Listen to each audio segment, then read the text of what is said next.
Okay, I got this mower deck here, and this one's still got the cover on. It's got a couple screws. I've already taken this cover off. I've already replaced the bearings in this one, but here's the bearings.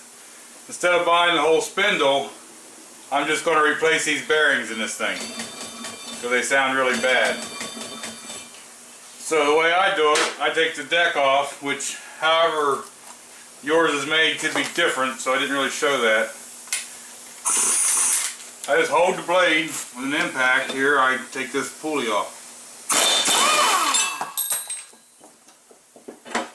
And with that, it lets me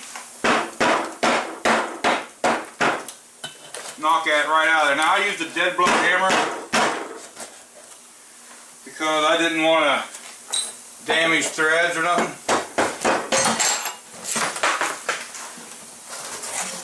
Okay, so that leaves you with this like this. You don't have to take the blade off. Take any of that garbage out of there.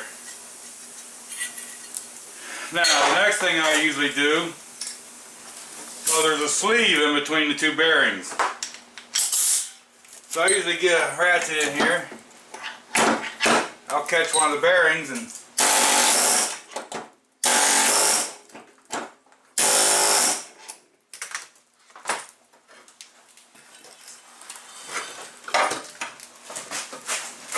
see, it's shot the bearing out somewhere, and here's that center piece.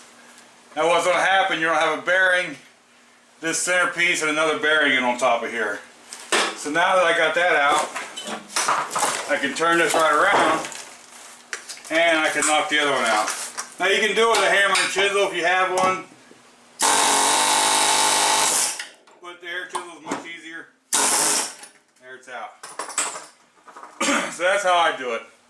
And then what I do is it doesn't really matter which side you put in first, but I'll take it, and with that same dead blow hammer, I don't want to put the old bearing in. Let's put a new one in. I'll just take the bearing and smack it in there.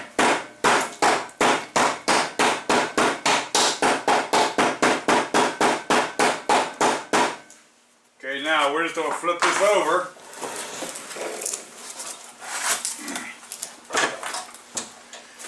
Don't forget your spacer. It can just go in there. And we'll just stick another bearing in there. Now,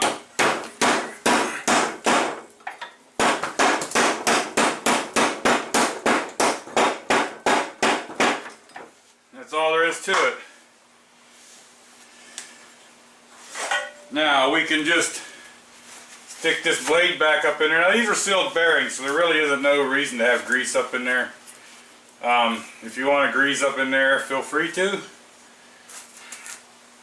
But I'm just going to stick this right back through. Okay, now if you get the blade pushed back up in here, you can simply put this back on your pulley.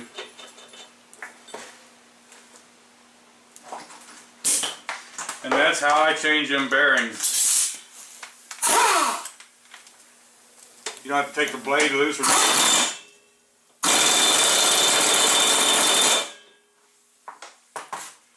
And when you're done, you have blades that spin freely. Okay, I got to the last one here. When I took the pulley off, I noticed this one's already been broke up and cracked. So we will get a new housing assembly for this one. You might get away with putting bearings in there, but it ain't worth having to break down later. So I just thought I'd bring you back and show you what the last one looked like. No reason to even try to change the bearings in it.